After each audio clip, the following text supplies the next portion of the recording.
लोग बेघर हो गए। देखिए बहते शहर, डूबता चीन।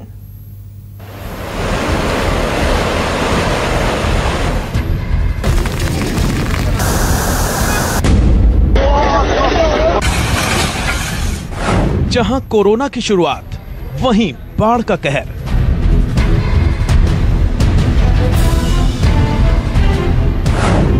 चीन में 80 साल की सबसे भयानक बाढ़।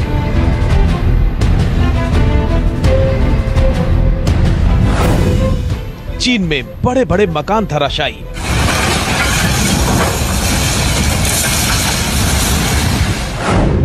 सैलाब में बह गई सैकड़ों गाड़ियां।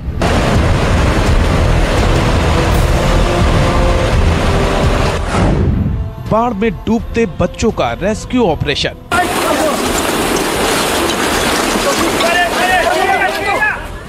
ह्यूबेई प्रांत से कोरोना फैलने का सच और मौतों का आंकड़ा तो चीन ने छिपा लिया, लेकिन कुदरत के इस कहर के सामने चीन की हर चाल नाकाम साबित हो रही है।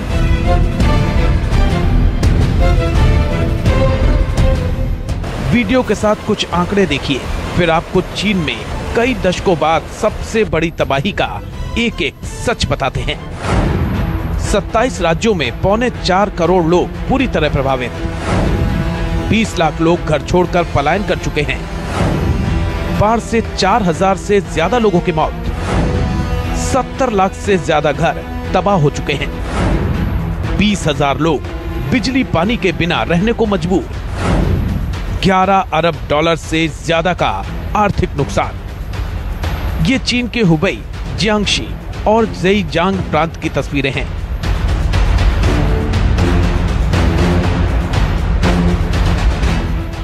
जहां तक नजर जाती है, सिर्फ और सिर्फ सैलाब नजर आ रहा है।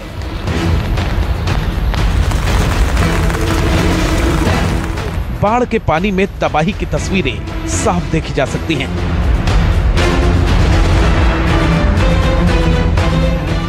मकानों की पहली मंजिल यानी करीब 15 फीट ऊंचाई तक सैलाब बह रहा है।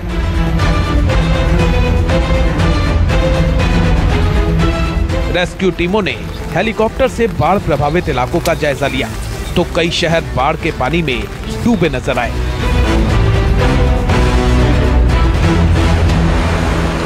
जहां से बाढ़ का सैलाब गुजरा, वहां मकान, दुकानें, बाजार सब डूब गए।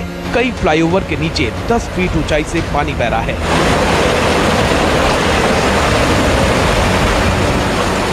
शहरों में आई बाढ़ अपने साथ कारों को बहा ले गई।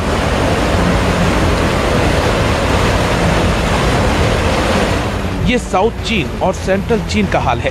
स्थानीय प्रशासन के मुताबिक 33 नदियां खतरे के निशान से रिकॉर्ड स्तर पर ऊपर बह रही हैं।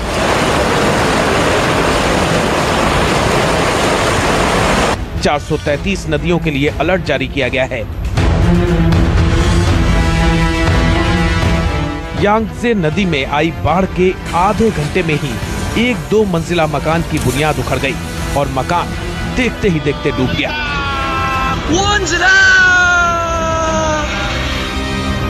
चीन की सबसे बड़ी नदी यांगत्से में आई बाढ़ ने पूर्वी चीन सागर के रास्ते में पड़ने वाले 6 शहरों में बड़ी तबाही मचाई है। 包括那边房子倒了7栋，目前为止是倒了7栋，大部分人已经被我们疏散出来了。现在就是有一些人在里面，就是一些这边没有亲属的一些老人家带着小孩，就是留守老人那种，就是自己的儿女都在外面打工的那种，因为他们出来也没地方去。他是这样的，他很多人呢，他在家里，因为家里有一些家电的那些东西，他在家里看家，所以他不愿意出来。 烧饭烧菜是肯定不行的，然后主要是我们送一点饼干、水进去，以供他们平时日常所需。 चीनी अधिकारियों के मुताबिक करीब 1 हफ्ते से भारी बाढ़ के बीच भूस्खलन की घटनाएं बढ़ गई हैं। चीन के जियांगशी, अनहुई, ह्यूबेई, हुनान समेत 27 राज्यों में बाढ़ और जमीन धंसने की घटनाएं हो रही हैं। चीनी सरकार के मुताबिक बाढ़ प्रभावित इलाकों से करीब 23 लाख लोगों को बचाया गया है। बाढ़ के पानी ने चीन के 27 राज्यों में सब कुछ ठप कर दिया है। इस बाढ़ से अब तक करीब 28,000 से ज्यादा इमारतें पूरी तरह नष्ट हो चुकी हैं। 11 अरब डॉलर से ज्यादा का नुकसान हुआ है। स्थानीय प्रशासन के मुताबिक चीन की 33 बड़ी नदियों में जलस्तर ऐतिहासिक ऊंचाई पर पहुंच गया है। यहां तक कि चीन में बने दुनिया के सबसे बड़े बांध थ्री गोर्जेस डैम पर भी टूटने का खतरा मंडरा रहा है। अगर ये बांध टूट गया तो आधे चीन में बेहिसाब तबाही मच सकती है।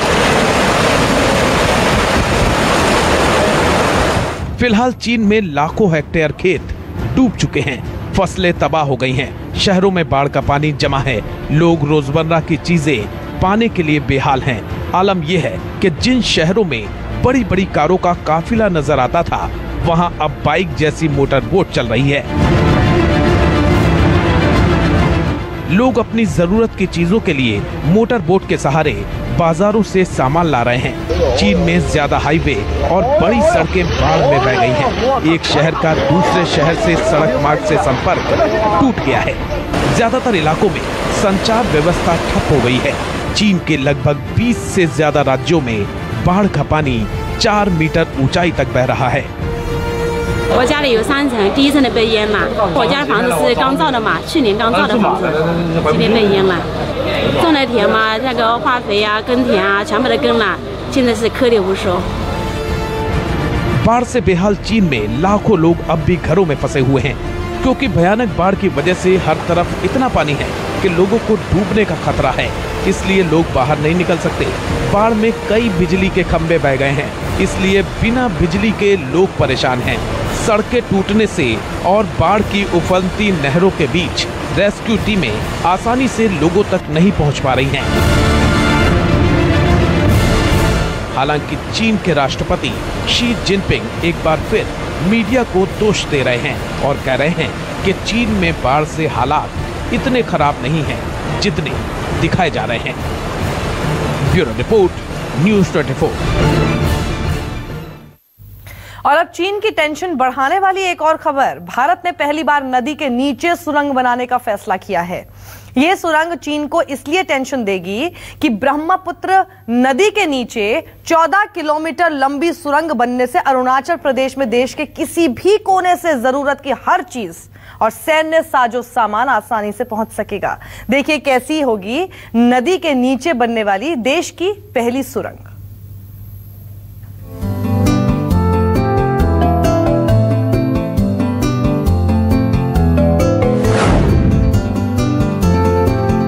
भारत में नदी के नीचे पहली सुरंग।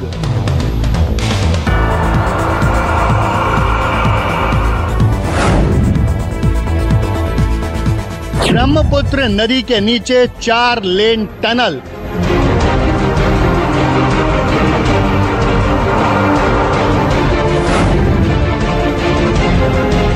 पलक झपकते ही अरुणाचल तक का सफर।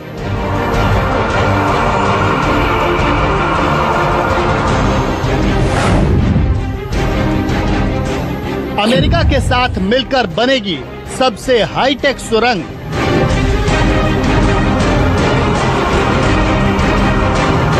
भारत के इस फैसले से चीन की टेंशन बढ़ेगी, लेकिन देशवासियों को नाज होगा। दरअसल पहली बार देश में अंडर वाटर टनल यानी नदी के नीचे सुरंग बनाई जाएगी। केंद्र सरकार ने ब्रह्मपुत्र नदी के नीचे चीन से भी लंबी सुरंग बनाने का फैसला किया है। आइए आपको इस सुरंग में लेकर चलते हैं और दिखाते हैं कि कैसे ये हर लिहाज से चीन पर बहुत बड़ी चोट साबित होगी। चीन से तनाव के बीच मोदी सरकार ने ब्रह्मपुत्र नदी के नीचे 14 किलोमीटर लंबी सुरंग बनाने की रणनीति तैयार की है। इस सुरंग से अरुणाचल प्रदेश की कनेक्टिविटी देश के अन्य हिस्सों से और मजबूत हो जाएगी। ब्रह्मपुत्र के नीचे वाली सुरंग NH54 से NH37 को जोड़ेगी। ये हाईटेक सुरंग 4 लेन वाली यानी हाईवे की सड़कों जैसी होगी। सूत्रों के मुताबिक ये खास सुरंग ब्रह्मपुत्र के नीचे गोहपुर से नुमालीगढ़ तक बनेगी। भारत और चीन के बीच चल रहे तनाव के बीच केंद्रीय सरकार ने असम के ब्रह्मपुत्र नदी के नीचे 14 किलोमीटर टनल बनाने के लिए जो सैद्धांतिक मंजूरी दी है, इसके जरिए अरुणाचल प्रदेश और चाइना बॉर्डर पर तैनात भारतीय सैनिकों को लॉजिस्टिक सपोर्ट मिलेगा। सूत्रों के मुताबिक LAC पर चीन के साथ तनाव की घटनाओं के मद्देनजर केंद्र सरकार ने इस योजना को सैद्धांतिक रूप से मंजूरी दे दी है। माना जा रहा है कि इस टनल का निर्माण साल के आखिरी महीने दिसंबर में शुरू हो जाएगा। केंद्र का मानना है कि फिलहाल खराब मौसम के दौरान अरुणाचल प्रदेश तक रसद सप्लाई समेत तमाम जरूरी चीजें पहुंचाने में परेशानी होती है। जनता के लिए और सैन्य जरूरत की चीजों को इस सुरंग के जरिए आसानी से पहुंचाया जा सकेगा। इस सुरंग से अरुणाचल प्रदेश से लगने वाली सीमा तक सैन्य वाहन, रसद और सामरिक वस्तुओं की आपूर्ति होगी।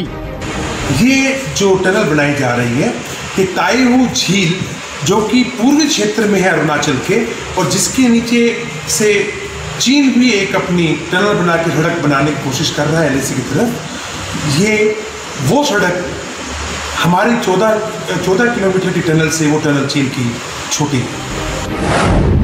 4 लेन वाली सुरंग में रोड ट्रांसपोर्ट चलेगा। सुरंग का आकार 2 ट्यूब जैसा होगा। सुरंग में वाहनों की रफ्तार 70 से 80 किलोमीटर प्रति घंटा होगी। सुरंग में यात्रियों के लिए हाईवे जैसी सुविधाएं होंगी। सुरंग में हाईटेक वेंटिलेशन सिस्टम होगा। अभी वक्त एक छोटे से ब्रेक का, लेकिन उससे पहले आपको याद दिला दें कि निष्पक्ष और सटीक खबरों के लिए देखते रहिए न्यूज 24, आपका पसंदीदा चैनल। अब D2H पर भी उपलब्ध है। चैनल नंबर 313 यानी 313 पर देखिए न्यूज 24। बर्फ जैसी ठंड, भरपूर खाना और खिलौने होने के बावजूद ये पोलर